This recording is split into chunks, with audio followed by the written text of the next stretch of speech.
Hey, what's going on, ReLeaders? Back with one of my raw videos.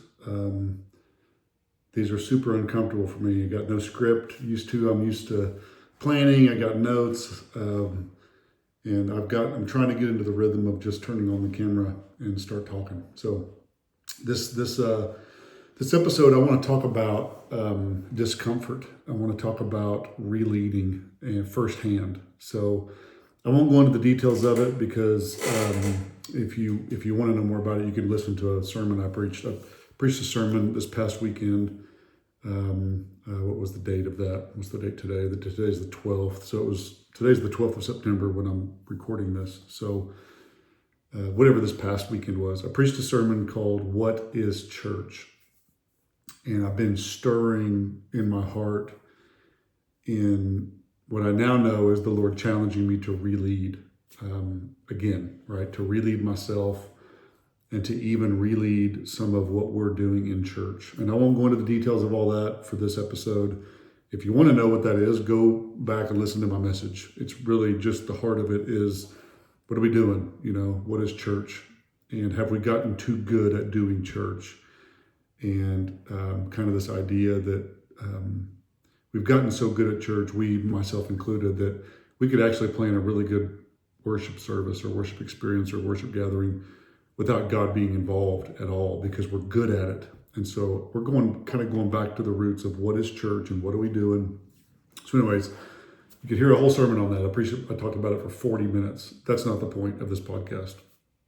The point of this podcast is I, for the first time in a long time, have been stirred, right, to ReLead something.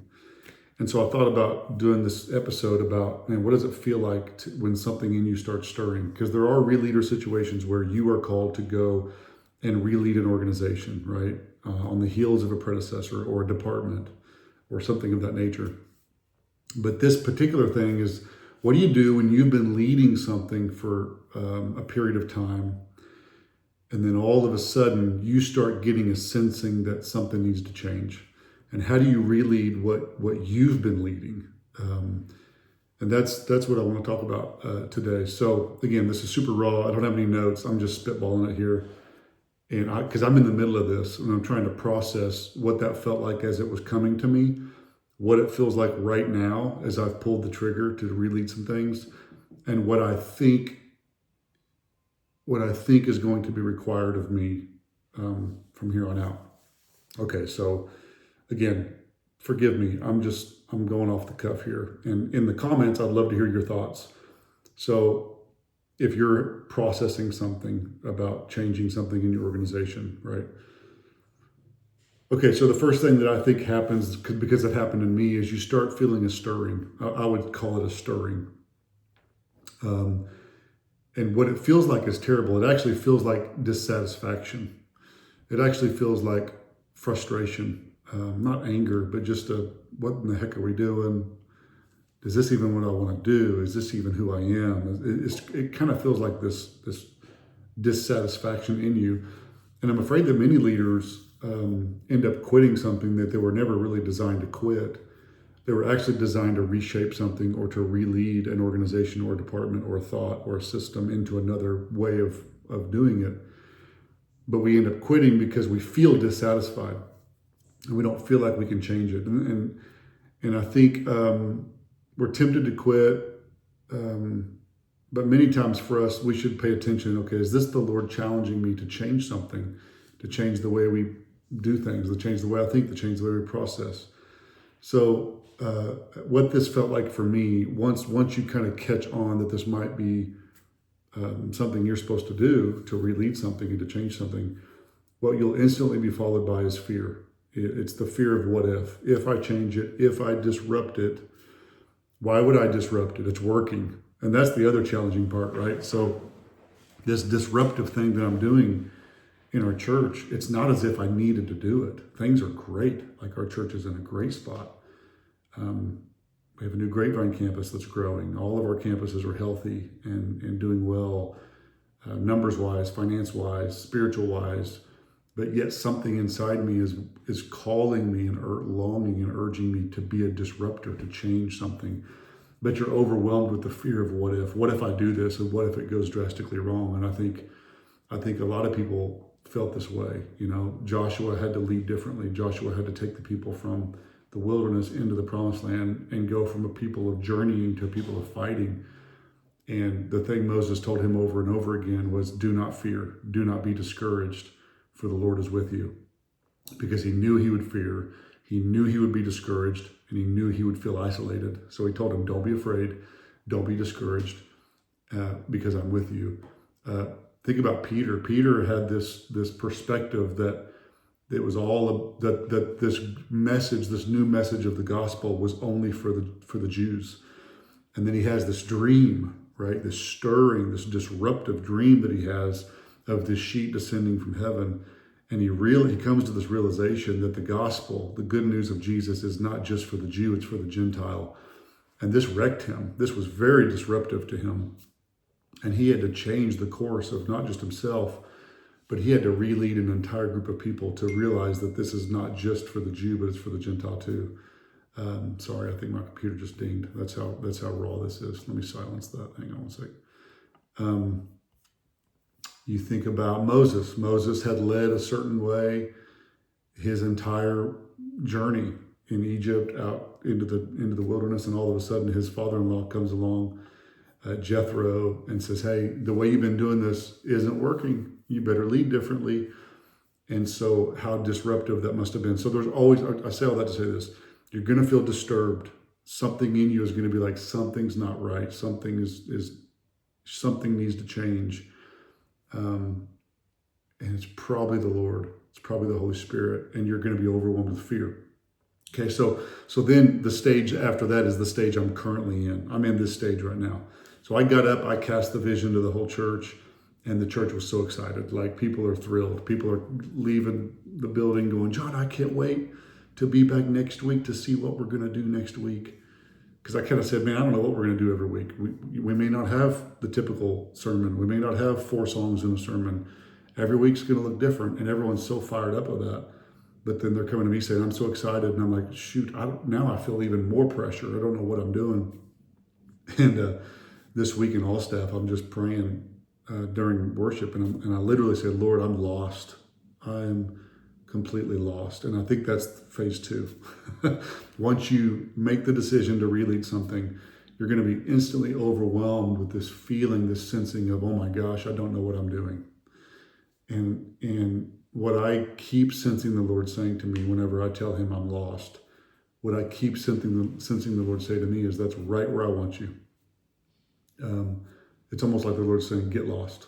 I want you to get lost. Because not that he wants us fearful, that's not the point, but the point is that when we're lost, when we as leaders don't know what to do, we don't have the right book, we don't have the right podcast, we don't have the right thing, we don't have the right model to look at to tell us what to do, I only have one place to look, and that's to the Lord.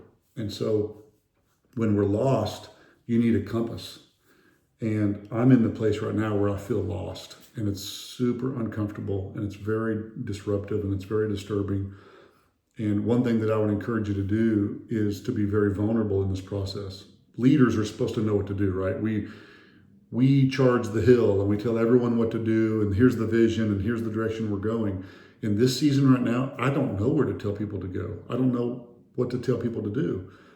And so even at All Staff, and in several meetings in the past couple of weeks with the team and with the staff, I've been asking for patience. I'm like, guys, listen, be patient with me, because I talk about vulnerable. You look at your staff in the eye and say, I don't know what I'm doing.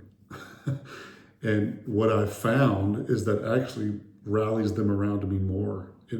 What the feedback I've gotten in real time has been, we love that about you, John, that you're not afraid to say you don't know exactly what this is going to look like. And so you're doing 2 things, right? You're being honest, and you're letting people know, hey, we're going to look to the Lord for direction, but you're actually increasing morale, and you're increasing the vulnerability of your team, and you're actually setting a new culture of vulnerability in your staff. But it's also creating excitement. Like, there's an excitement, a genuine excitement, of which terrifies me, because I don't even know what they're excited about, and I feel like I have to perform, and I'm resisting that urge. to figure it out. And I really do want to sit in this tension. I don't think the tension that I'm feeling is a tension I'm supposed to fix. It's not a tension I'm supposed to resolve. It's a tension I'm supposed to steward and let that tension guide me back to the Lord over and over and over again. So you're going to have a stirring. You're going to feel this massive stirring, and then you're going to feel lost. You're going to feel like, oh my gosh, I'm in over my head. What am I doing? I made a mistake. And what I found is that when you're in over your head, it's a pretty good place to be, because now you're completely and utterly dependent upon the Lord, right? And be vulnerable in that process. Share your feelings. Part of me doing this podcast is me being honest and saying, man, this is where I'm at. And this is what I'm challenged by right now. And so even this episode is allowing me to be vulnerable with you and let you know where I'm at right now. And then I think the next step, I honestly don't know because I'm not at it yet, but I think the next step is just like a courage, to have courage to move forward, to just keep taking steps, to know that this prompting that I sense, it really is beginning to be more and more and more spirit-led. It's more and more spirit-led and less planning center-led. For those of you in the ministry know what planning center is. It's a system we use to plan out our services. And so, most services are like 2-minute introduction, 14 minutes of worship, 3-minute transition guide, 30-minute sermon, and everything's programmed out, and we have a clock that hits that. And I'm learning, not that I'm doing away with that. We're not doing away with excellence. We're not doing away with having a plan. But what we're doing is we're saying, Lord, here's my plan, but you can interrupt it anytime you want. And so this courage in the moment, that as I sense something, that I have the courage to step out and do it. And that's terrifying, And so I think that's a next step in the journey. I think that's a big step in it. And I think patience is going to be another big one for me to overcome, because here's the plan. Let's do it now. Here's everyone's instructions. Let's charge the hill. And I think this next season is going to be a season of patience, of trusting the Lord. And the temptation for me over and over and over and over and over and over and over again is going to be to insert myself, to insert my humanity, and to get in the way. And I have to find this blend, right? Because if we're all the way over here on this side of the pendulum, and it's all about plans, leadership, structure, systems, without the Lord, that's not the way to do it. But to swing the pendulum all the way over here is foolishness, where we have no plan. We're just going to wing it every weekend, and in our leadership and in our gatherings, we're just going to wing it and see what the Lord does. That's foolish too. And so the tension for me, and this could be different in your context depending on what you do. You may not be in ministry, but the blend or the tension to manage, or the balance, right, in all of this is to not go all the way over here and become all about what John thinks and all about what the people think, but also not come all the way over here and we're just going off our feelings and promptings, and we have no system and structure. God gave us brains and the Holy Spirit can work through our systems and work through our planning.